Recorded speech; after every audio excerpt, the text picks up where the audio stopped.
everyone, it's your girl Pharmacy. I am sitting in the primary hemp greenhouse. It is so warm in here, even though it is very chilly outside. Oops, let me turn, hold on. Yeah. I could not be more comfortable. I was over in the cabin earlier, and now that we have lights, I could have turned the heater on, but I figured I might as well come out here and enjoy some of this free heat, because I got to pay for that heat over there. Okay, so if you haven't already, make sure to subscribe. Make sure you thumbs up. I appreciate those of you who have been going the extra mile lately to send a little comment. You know, this Libra need to know that you watching. I need to know that you there. So for those of you who comment, thank you so much. I really do appreciate it. I try my best to respond to all of them. Every now and then I may miss a couple, but that's just because I didn't see it. But I do try to read all of them. Yeah, what are we talking about today? Well, I have a few things on my mind. But one of the things I want to talk about today is some of the financial realities of starting a farm.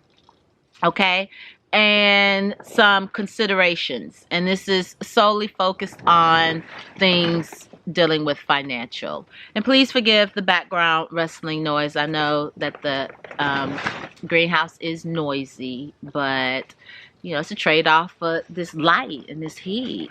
Get into this light though. All right, so 4 considerations. Number 1, are you in a financially secure situation? And I said secure, not stable. You can be living paycheck to paycheck, but have paychecks that are of substantial size, that you have stability, or what appears to be stability. All your bills are paid, you know. You're not behind on anything. But if you were to lose that source of income, would you be in a situation that you would be able to sustain yourself until you're able to replace that income? So you can be stable, but you may not be secure. When you have security, if that source of income were to disappear for whatever reason, you would be good for a sustained period of time until you're able to replace that income or adjust, etc. So I suggest that people are financially secure. I do not suggest going into farming. This is my opinion. This is me talking here, okay? I do not suggest going into farming if you are in a financially vulnerable or precarious situation. If you are living paycheck to paycheck right now, then I would not suggest you go into farming. And I'm speaking farming as a business. I'm not talking about homesteaders or people who want to live off the grid. I'm talking about people who want to farm, create a farming business, and you know, still have a flushing toilet maybe. Or maybe you want a compost toilet. Regardless, you plan on the farming business being the primary financial contributor to your well-being, right? So that's what you want to do. I would not suggest you get into it if you're in a financially vulnerable situation. Don't, you know, number 2, don't get in bed with debt quickly. You know, be very careful about the debt that you assume. There is some money out there that you can get for farming, not to acquire land, well, at least not federal. You cannot get public funding to acquire land. So for those of you who want to buy land and you want to use federal dollars, at least not in a grant. Now, if there's some subsidy or little slick thing out there, I'm sure there's something, right? I don't know, though. That could just be my distrust of government. But there's probably something out there. I don't know about it, but I know as far as grants are concerned, there's not a grant that you can buy land with, but there are grants that you can buy other things that you need to farm. So you can buy farming equipment. You can get infrastructure put in on your property, etc., with some public funding. And they will throw, you know, these loans at you real quick. And it's like, oh, you can get this loan or that loan. And I suggest that you're very careful about that, you know. make sure that whatever you assume, if your farm does not generate revenue, you still good. Like, don't put yourself in a position where you go and incur this additional debt and then you're not providing yourself with the grace to grow as a farmer. Especially, this is really targeted to people who are new to farming. You need to make sure that you're not immediately in the situation where you got to be stressed out about trying to make some money to pay these folks back, because now they may have, you may have put your land up for collateral. So be careful with that. I've only assumed one, the only additional debt that was assumed was to get this land. I did get a mortgage for the land, but that is something that I can cover if Green Heifer Farms generates nothing. So, don't be doing too much if you're in a financially vulnerable position. Now, let me go back to that one. I'm not saying don't start your farm if you're in a financially vulnerable position. I ain't pointing at you. I ain't pointing. It's for emphasis. I'm not saying don't start it. I'm saying be very careful with how you're scaling it, because you go back to my previous videos, the definition for a farm: $1,000 sellable agricultural goods. You can figure out another way to do that if you're in a financially vulnerable, precarious, stable position and you working your way to secure. You can still get started. Just get started at a scale that does not jeopardize your well-being, right?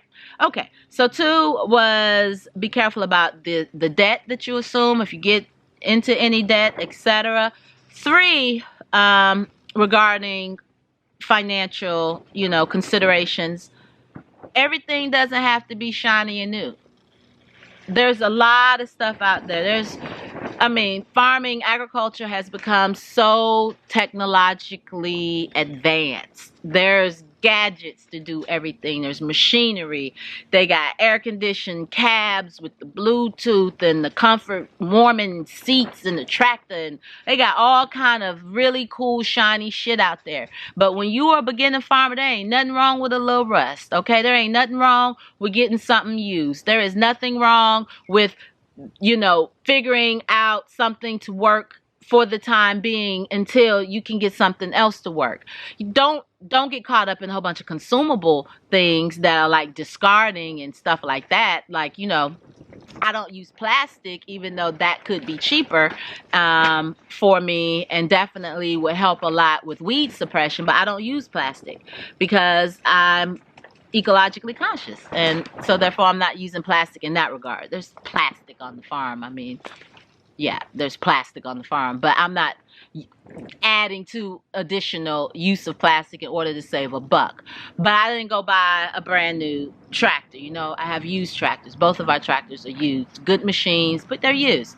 And my truck, when I had to replace my truck, the first truck I got wasn't brand new. And when I had to replace it, I got another used truck. Buy quality things, but you don't have to have everything shiny. You don't have to have everything new.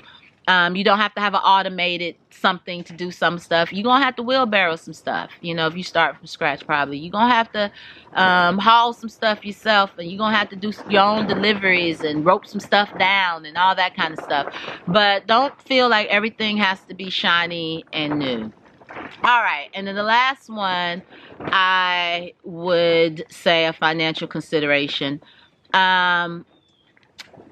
Be realistic about how much it costs to start a farm, and be realistic about how much your farm is going to generate. There's a lot of considerations with that. What are you growing?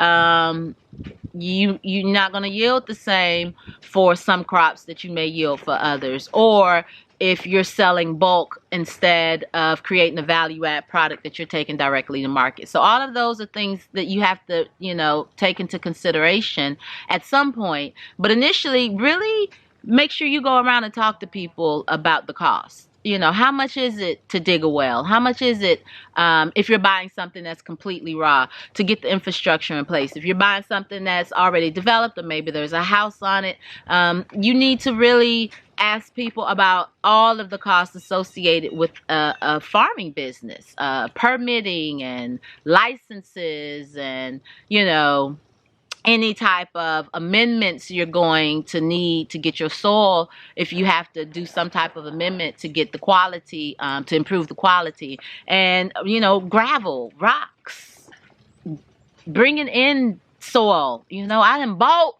soil, dirt. Feel like it's dirt when I got to pay for it. But no, I've had to bring in organic matter, and so there were a lot of costs that I had absolutely no idea that existed with farming, because quite frankly, I had not done all of my homework before I got started. Right, so definitely make sure you take that time to talk to some farmers, talk to some people, go to some places, some farming businesses that you know, you see components that you would love to have on your farm. Like, have some farms that you like, ooh, I really like how they do this or do that. And although every farm is different, you know, you don't always just recreate the wheel. You're not recreating it from the beginning. Like, there are farms that I really think have some great operations, and I've talked to those farmers and asked them, and they've been able to tell me about costs that I didn't think about, certifications that cost, how if you choose to go, like we grow ecologically consciously, so we're trying to be as organic as possible, as friendly to the earth as possible, so that's an additional cost for that. You know, it ain't cheap to try to be a good environmental steward. That's just not how it is in a capitalistic society. And so a lot of the things that we use cost more than if we were going the route of just trying to produce as much as possible, as fast as possible, to sell it, to make as much as possible. That's not our motto. So those are the financial considerations I would share with you today. I hope you find this video helpful, and maybe there's something in there for, I think it's relevant even if you're not necessarily interested in a farming business, but some tips that definitely could resonate outside of farming. So I appreciate you watching. Please thumbs up. Please share if you think this is helpful. Is this light not giving y'all everything? I might just start doing all my videos in here. You know what? This might be why I start doing videos from now on. All right. Thank you so much for joining, and I'll see you in the next video. Bye.